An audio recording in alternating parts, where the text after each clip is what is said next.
या 6 कारणांमुळे बायकांचं मानसिक स्वास्थ्य लग्नानंतर बिघडतं. लग्नानंतर स्त्रीचं आयुष्य बदलतं हे तर आपल्याला माहीतच आहे, पण या बदलात तिच्या मनाचा फारसा विचार कोणी करताना दिसत नाही. घर बदलतं, माणसं बदलतात, अपेक्षा वाढतात, हे सगळं ती शांतपणे स्वीकारते. कारण तिला शिकवलंच असं जातं की तू बाई आहेस, तूच समजून घे, ॲडजस्ट कर. कितीही त्रास झाला, मन दुःखी असेल, त्रास होत असेल तरी वरवर हसत राहणं हेच तिचं काम बनतं. तिच्या डोळ्यात थकवा दिसतो पण कोणी विचारित नाही. तिच्या मनात असंख्य प्रश्न असतात पण उत्तरं कोणी देत नाही. ती बिचारी दाखवत नाही म्हणून ती बरीच आहे असं समजलं जातं, पण आतून तिचं मन खूप थकलेलं असतं. काही सवयी नकळत तिच्या आयुष्यात येतात, मान्य असो अगर नसो त्या तिला स्वीकाराव्या लागतात. हळूहळू या सर्व ताणातून ती थकायला लागते. मन विचित्र कात्रीत असल्यासारखं वाटू लागतं. अशात मुलंबाळं झाली की मग काय विचारूच नका. जबाबदारी अजून वाढते. या सर्व जबाबदाऱ्या पार पडताना ती स्वतःला विसरायला लागते आणि मग तिचं मानसिक आरोग्य ढासळायला लागतं. हे सर्व एका दिवसात होत नाही. या गोष्टीला खूप आधीपासूनच सुरुवात झालेली असते. म्हणून प्रत्येक स्त्रीने ही धोक्याची घंटा वेळीच ओळखणं गरजेचं आहे. चला तर जाणून घेऊयात कोणत्या 6 कारणांमुळे बायकांचं मानसिक स्वास्थ्य लग्नानंतर बिघडतं. 1. सगळ्यांना खुश ठेवण्यासाठी कायम हो म्हणण्याची सवय. लग्नानंतर स्त्रीला वाटू लागतं, मी आता एक आदर्श सून बनून दाखवणार. यासाठी माझ्या घरात सगळ्यांनी समाधानी राहायला हवं. म्हणून कोणी काही सांगितलं की ती लगेच हो म्हणते. तिचं मन काय म्हणतं, तिला ती गोष्ट झेपते का, माहिती आहे का, याकडे ती दुर्लक्ष करते. नको म्हणायला तिला लाज वाटते. नकार दिला तर लोक काय म्हणतील ही भीती मनात असते. अशाने हळूहळू तिची स्वतःची मतं महत्त्वाची राहत नाहीत. लोक सवयीने तिच्यावर सगळा भार टाकायला लागतात. ती शांत राहते, काही बोलत नाही, म्हणून सगळं ठीक आहे असंच समजलं जातं. एवढं सगळं करून देखील जर चुकून माकून काही गडबड झाली तर दोषही दिला जातो. यामुळे काही काळाने ती थकते, आतून दुखावली जाते. तिच्या मनात राग साचू लागतो, पण हा राग बाहेर येत नाही, तो आतच राहतो. मन जड होत, स्वतःची किंमत कमी वाटायला लागते, मी काहीच नाही असं वाटायला लागतं. ही सवय तिला हळूहळू कमकुवत करते. ती स्वतःसाठी उभी राहू शकत नाही. तिचं आत्मभान कमी होतं. मनात चिडचिड वाटते पण ती बोलत नाही. ही शांतता धोक्याची घंटी असते. कधीकधी नाही म्हणायलाही शिका. आपल्याला काय हवंय ते शांतपणे सांगा. मला हे करायला जमत नाही हे सांगण्यात कसली आली लाज. सगळ्यांना खुश ठेवणं शक्य नसतं. स्वतः खुश असणं जास्त महत्त्वाचं आहे. 2. आदर्श स्त्री बनण्याच्या नादात सगळ्या जबाबदाऱ्या एकटीने उचलणे. घरात स्त्रीवर अनेक जबाबदाऱ्या असतात. सगळंच तिच्यावर अवलंबून असतं असं म्हटलं तरी ते चुकीचं नसावं. स्वयंपाक, साफसफाई, मुले, सण, पाहुणे, आजारपण सगळंच. अशात ती म्हणते, मी करेन, मीच करेन, कोणी मदत केली नाही तरी चालेल असं तिने ठरवून टाकलेलं असतं. आणि हे काम ती आजारी असली तरी थांबत नाही, थकलेली असली तरी ती करत राहते. मदत मागणं तिला कमीपणाचं वाटतं. तिला वाटतं मदत मागितली तर आपला काय उपयोग.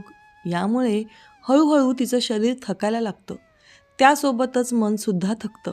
अशात कोणी तिचं कौतुक केलं नाही तरी ती काही बोलत नाही, कोणी मदत केली नाही तरी तक्रार करत नाही, पण आतून ती नाराज असते. ही नाराजी मग राग बनते, पण तो राग कोणावर निघतही नाही, तो तिच्याच मनात राहतो.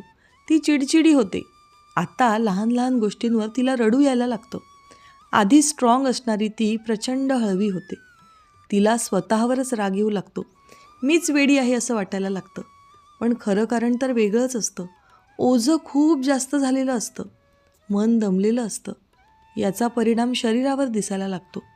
लहान वयात आपण थोराड दिसू लागतो, शरीर सुटतं. मोठी माणसंही रस्त्यात किंवा इतर जागी आंटी किंवा काकू म्हणू लागतात. मग तर काय मेल्याहून मेल्यासारखं होतं. म्हणूनच आतल्यात कुडत राहू नका. स्वतःचा विचार करायला शिका. घरात मदत मागायला संकोच करू नका. सगळं एकटीने करणं गरजेचं नाही. कामं वाटून घ्या. स्वतःसाठी थोडा तरी वेळ ठेवा. 3. प्रत्येक गोष्टीची अति काळजी करत राहणं. स्त्रीचं डोकं कधीच रिकामं राहत नाही. मुलं, घर, पैसा, नाती, बाजार, घरकाम सगळं डोक्यात चालू असतं. भविष्यात काय होईल याची भीतीही असते. लहान सहान गोष्टीही तिला मोठ्या वाटतात. ती स्वतःला शांत बसू देत नाही. हसतानाही तिचं मन दुसरीकडे असतं. कोणी काही बोललं तरी ती ते पटकन मनाला लावून घेते. बऱ्याच वेळा कुठला तरी विचार करत तिला रात्री झोपही लागत नाही. विचार सारखे चालूच असतात. सतत काहीतरी बिघडेल अशी भीती तिच्या मनात असते. ही भीती तिचं मन खात राहते. त्यामुळे तिला वर्तमानाचा आनंद घेता येत नाही. ती कायम तणावात राहते. याचा शरीरावरही परिणाम होतो. डोकेदुखी, थकवा वाढतो. मन शांत राहत नाही. स्वतःलाच दोष देण्याची सवय लागते. मीच नीट नाही, चुकीची आहे, मला काही जमत नाही असं वाटायला लागतं. पण खरं तर ती खूप जास्त विचार करत असते. यामुळे मनाला विश्रांती अशी मिळतच नाही. ही सवय तिचं खूप मानसिक नुकसान करते हे कोणाच्याच लक्षात येत नाही. तिचं मन आतून थकलेलं असतं. माझ्या मैत्रिणींनो, जे आपल्या हातात नाही त्याची काळजी सोडा. आजचा दिवस आनंदाने जगा. थोडा वेळ शांत बसायची सवय लावा. गरज वाटली तर कुणाशी तरी बोला. 4. मजबूत असल्याचं दाखवून भावना दाबून ठेवणं. लोक म्हणतात ती खूप स्ट्रॉंग आहे, पण तुम्हाला माहिती आहे का, हा केवळ स्ट्रॉंग असल्याचा मुखवटा असतो. गरजेनुसार तिला तो लावावा लागतो. तिला कोणी विचारत नाही तू कशी आहेस. रडायची इच्छा असूनही ती रडत नाही. बोलायचं असतं पण गप्प बसते. तिला वाटतं मला कोणी समजून घेणार नाही. सांगितलं तरी सिरियसली घेणार नाही. म्हणून ती तिच्या भावना आतच दाबून ठेवते. दुःख, राग, निराशा सगळं मनात साठतं. ती हसते पण ते हसू खोटं असतं. लोकांना वाटतं ती खुश आहे, पण आतून ती प्रचंड एकटी पडलेली असते. भावना व्यक्त न केल्याने तिच्या डोक्याचा प्रेशर कुकर बनू शकतो. हळूहळू एकटेपणा वाढतो. ती स्वतःलाच ओळखू शकत नाही.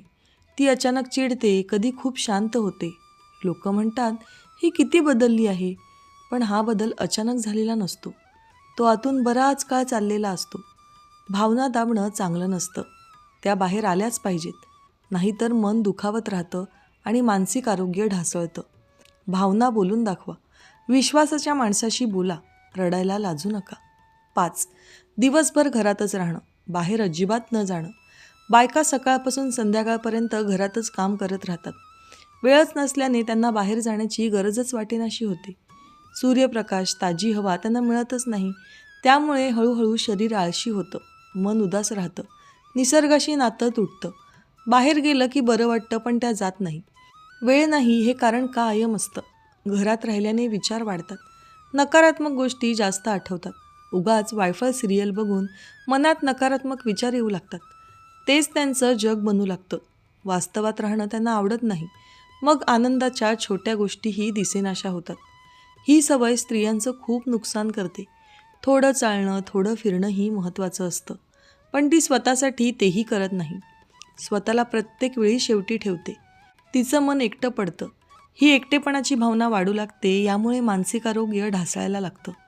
दररोज थोडं बाहेर पडा, चालत जा, उन्हात उभं राहा, निसर्गाकडे पहा. यामुळे मनाला खूप फरक पडतो. 6. मैत्री, फिरणं, स्वतःचं आयुष्य नसणं फारच वाईट आहे. लग्नाआधी मैत्रिणी होत्या, गप्पा होत्या, हसू होतं. लग्नानंतर हळूहळू सगळं कमी होतं. फोन करणं थांबतं, भेटी होत नाहीत. आता वेळ कुठे असं वाटायला लागतं. फक्त घर आणि जबाबदाऱ्या उरतात.